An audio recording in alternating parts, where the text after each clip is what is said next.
नमस्कार विद्यार्थी मित्रांनो, आपण आपला जो EVS पार्ट 2 आहे त्यातील 5th लेसन पाहतोय, evolution of Mankind.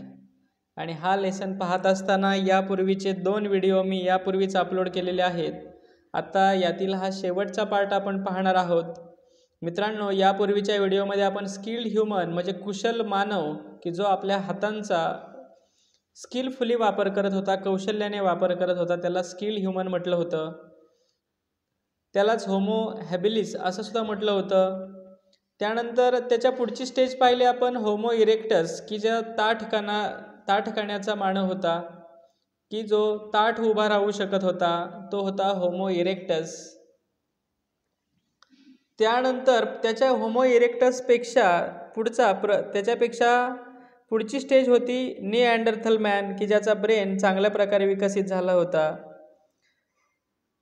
Neanderthal man नंतर आपण काल होमोसेपियन्स पाहिलं म्हणजे बुद्धिमान मानव की ज्याची बुद्धी विकसित झालेली होती, ज्याचा मेंदू विकसित झालेला होता. आणि आज यातील शेवटचा पार्ट आपण पाहणार आहोत, होमोसेपियन्स सेपियन्स अँड सिव्हिलायझेशन म्हणजे प्रगत बुद्धीचा मानव, सगळ्यात बुद्धिमान माणूस, प्रगत बुद्धीचा मानव म्हणजे कोण? Homo sapien sapien. पहा, आधीचा जो मानव होता तो कोण होता? फक्त होमोसेपियन होता म्हणजे त्याची बुद्धी सामान्य होती.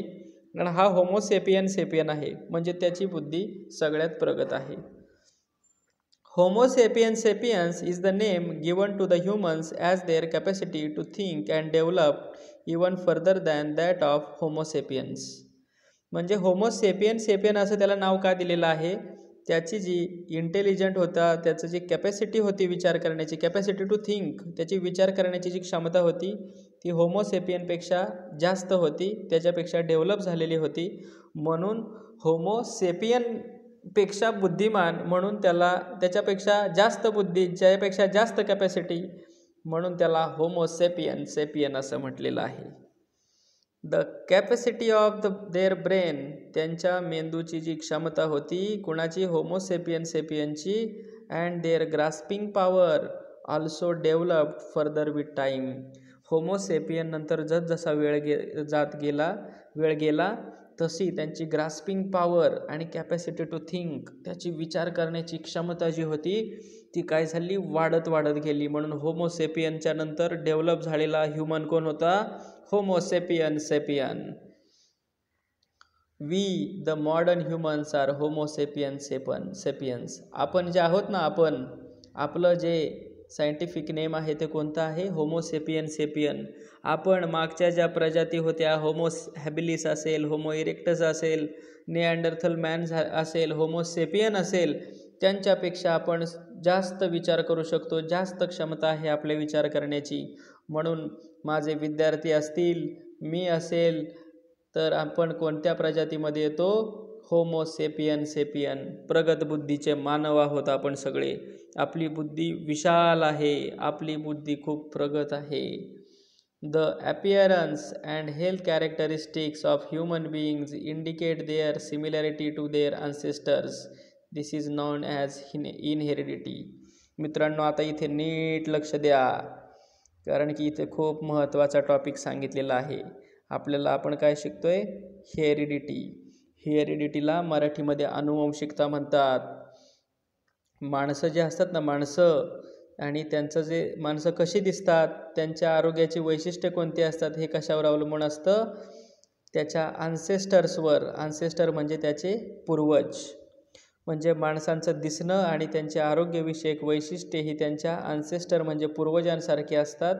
त्याला हेरिडिटी म्हणजेच अनुवंशिकता म्हणतात.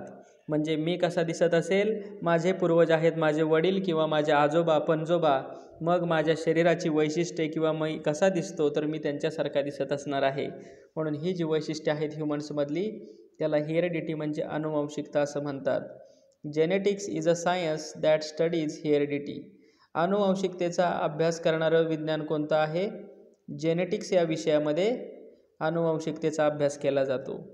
Genetic research has shown that we have inherited some traits of Neanderthal man. Genetic सायन्समध्ये जर अभ्यास केला माणसाचा तर जे आपण आहोत ना, आपली काही वैशिष्ट्ये निअँडरथल मॅनसारखी दिसतात. निअँडरथल मॅनचे काही ट्रेट्स, काही कॅरेक्टरिस्टिक आपण पाहिले. Thus, it can be said that Neanderthal man and Homo sapiens are both ancestors of modern humans. म्हणून आपले पूर्वज कोण आहेत? निअँडरथल मॅन आणि होमो सेपियन्स. कारण की आपली बरीचशी वैशिष्ट्य निअँडरथल मॅन आणि होमो सेपियन्ससारखी दिसतात, म्हणून ते आपले पूर्वज आहेत. अराउंड 11,000 to 10,000 बिफोर ख्राइस्ट, म्हणजे ख्रिस्त जन्मापूर्वी 11,000 ते 10,000 वर्षापूर्वी homo Sapiens develop the technique of cultivating land and keeping animals. आता होमो सेपियन हा मुळातच खूप बुद्धिमत्तेचा प्राणी आहे किंवा बुद्धिमत्तेचा मानव आहे. म्हणून आता बुद्धी असेल, त्याच्या बुद्धीच्या जोरावर त्याने ही develop the technique of cultivating land, शेतीची मशागत करणं किंवा शेतीचं तंत्र त्याने शिकून घेतलं, त्याने विकसित केलं. आणि अँड किपिंग ॲनिमल्स, तो प्राणीसुद्धा पाळायला लागला. म्हणजे पूर्वी हे जे प्राणी असतील, कुत्रा असेल, घोडा असेल, हे पूर्वी जंगली प्राणी असतील, त्यांनी या सगळ्या प्राण्यांना बुद्धीच्या जोरावर त्याने माणसाळवलं आणि तो पशुपालन करू लागला. Because of their well develop capacity to think, त्याची जी विचार करण्याची क्षमता होती ती वेल डेव्हलप म्हणजे खूपच अशी विकसित झालेली होती. The speed at which they improve their technology increase with time, त्याने काळाच्या ओघात अनेक टेक्नॉलॉजी विकसित केल्या. अगदी आता माणूस दुसऱ्या ग्रहावर सुद्धा जाण्याचं तंत्र त्याने विकसित केलं आहे. कशाच्या जीवावर? Because of well develop capacity to think, विचार करण्याची विकसित झालेली क्षमता. They began to live a more settle life, तो पहिल्यापेक्षा अत्यंत सुखकर आयुष्य जगायला लागलेला आहे. पूर्वी तो जंगलात हिंडत होता, झोपडीत राहत होता, फळे कंदमुळे खात होता. आता तो वेगवेगळ्या प्रकारचं अन्न तयार करतोय, वेगवेगळ्या प्रकारच्या डिशेस तयार करतोय. They began to grow food grains in the fields, त्याने शेतामध्ये धान्य पिकवायला सुरुवात केली. As a result the amount of carbohydrates in their food increase, तो आता फळे कंदमुळे न खाता फूड ग्रेन्स खायला लागलाय, धान्य खायला लागलाय. म्हणून त्याच्या शरीरामध्ये कार्बोहायड्रेट जे आहेत, महत्त्वाचा न्यूट्रिएंट आहे आपला, की त्या कार्बोहायड्रेटचं प्रमाण त्याच्या शरीरामध्ये वाढलेलं आहे. The change lifestyle and diet affected the appearance of humans. पहा, त्यांची बदललेली जीवनशैली आणि त्याचा आहार बदलत गेला, तसतसा त्याची जी वैशिष्ट्ये आहेत ती सुद्धा बदलत गेली. Their body and face grew smaller, त्याचं शरीर आणि त्याचा जो चेहरा आहे तो लहान झाला. Than they had been in their earlier generations. आपण जर त्याच्या पूर्वीच्या जनरेशन्स पाहिल्या, होमो हॅबिलिस असेल किंवा होमो इरेक्टस असेल, तर त्याचा चेहरा आणि माणसाचं शरीर हे खूप असं भक्कम आणि मोठं होतं. पण त्याच्या आहारामध्ये बदल होत गेला, त्याच्या लाईफस्टाईलमध्ये बदल होत गेला, तसतसे त्याच्यामध्ये चेंजेस झाले आणि बॉडी आणि फेस त्याचा स्मॉलर होत गेला. The name homo sapiens reflects their intellectual and cultural than their physical proves. आता होमो सेपियन याला मराठीमध्ये प्रगत बुद्धीचा माणूस म्हणतात. तर प्रगत बुद्धीचा जो माणूस आहे तो त्याची बौद्धिक आणि सांस्कृतिक गोष्टीमध्येच त्याची प्रगती चांगली दाखवतो. फिजिकल जे आहेत, शारीरिक गोष्टीमध्ये त्याची म्हणजे त्याच्यावर फोकस करत नाही, कारण की बुद्धीचा फोकस त्याची बुद्धी आणि त्याची संस्कृती याच्यावरच होत असतोय. All animals must necessarily meet their basic needs for food. सगळे प्राणी आपल्या अन्नाच्या गरजा पूर्ण करत असतात. कशा? आता समजा गाय आपल्या अन्नाची गरज पूर्ण कशी करते? गवत खाऊन, किंवा तिला ते अन्न मिळवण्यासाठी कुठंतरी हिंडावं लागतं. However modern humans are not satisfied with only doing that much. आणि सध्याची जी माणसं आहेत ती फक्त आपलं अन्न मिळालं की बस असं त्यांना वाटत नाही. थ्रू देअर एफर्ट्स, त्यांच्या प्रयत्नाने, to enrich their lives using their creativity. आपली क्रिएटिव्हिटी आहे, इंटेलिजन्स आहे त्याच्यामध्ये स्किल्स आहेत. Human beings acquired a culture and continue to develop it. माणसाने आपली संस्कृतीसुद्धा विकसित केलेली आहे आणि आपलं आयुष्य अधिक सुखी करण्याचा तो आपली क्रिएटिव्हिटी वापरतोय, इंटेलिजन्स वापरतोय, स्किल्स वापरतो. Human beings acquired a culture and continue to develop it, आणि तो अजूनसुद्धा डेव्हलप होतच आहे.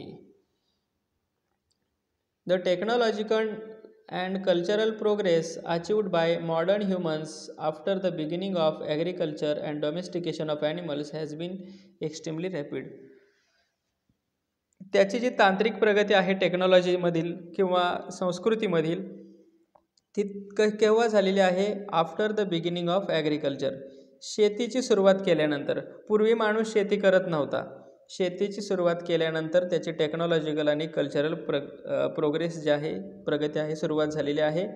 आणि ॲग्रिकल्चरसोबत तो काय करायला लागला? डोमेस्टिकेशन ऑफ ॲनिमल्स, प्राणी माणसळवायला लागला. The history of the evolution of humans that began from apes can be divided into various stages. आपण पाहिलं की पहिली जी इव्हॉल्युशन होती ती सुरुवात कुठून झाली? माणूस हा एप म्हणजे वानरासारखा होता, आणि त्याच्यानंतर त्याच्या अनेक स्टेजेसमधून, म्हणजे एप्सपासून सेपियनपर्यंत वेगवेगळ्या स्टेजमधून जावं लागलेलं आहे. इन द फॉलोइंग लेसन्स, आपण जे पुढचे लेसन शिकणार आहोत, we shall learn about various facets of human culture and these different stages. आपण मानवी संस्कृतीच्या वेगवेगळे टप्पे पाहणार आहोत. माणूस कसा जगत होता, काय खात होता, हे सगळं आपण पुढच्या लेसनमध्ये शिकणार आहोत. मित्रांनो, आता पुढील व्हिडिओ जो असेल तो याचा एक्झरसाईजवर व्हिडिओ बनवलेला असेल, तो सुद्धा तुम्ही पहा आणि एक्झरसाईजसुद्धा नोटबुकमध्ये लिहून ठेवा. थँक्यू.